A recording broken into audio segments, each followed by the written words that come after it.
In today's video, I'm going to teach you how to share a FigJam file. To get started, open the FigJam board you want to share.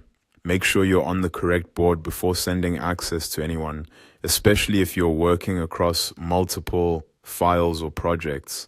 Once the board is open, look to the top right corner of the screen and click Share.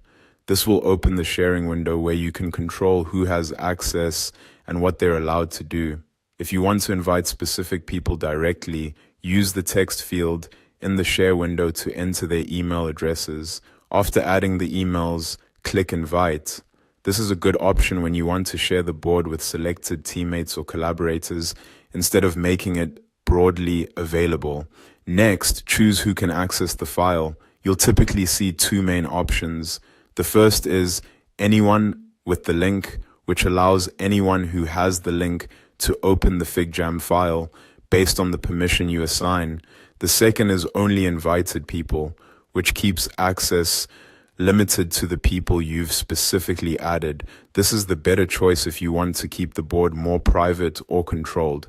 After that, set the permission level for the people accessing the board.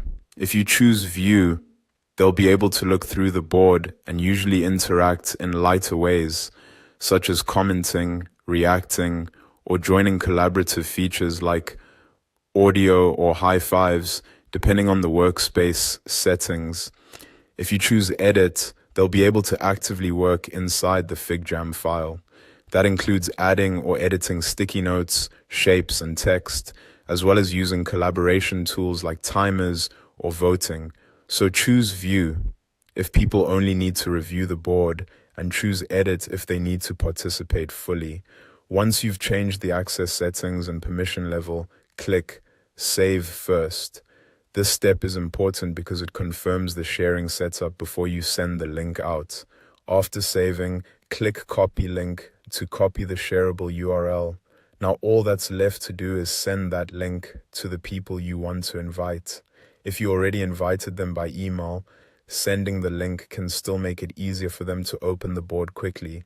And if you selected access through the link, this is the link they'll use to get in. And that's it. That's how to share a FigJam file quickly and correctly while making sure the right people have the right level of access.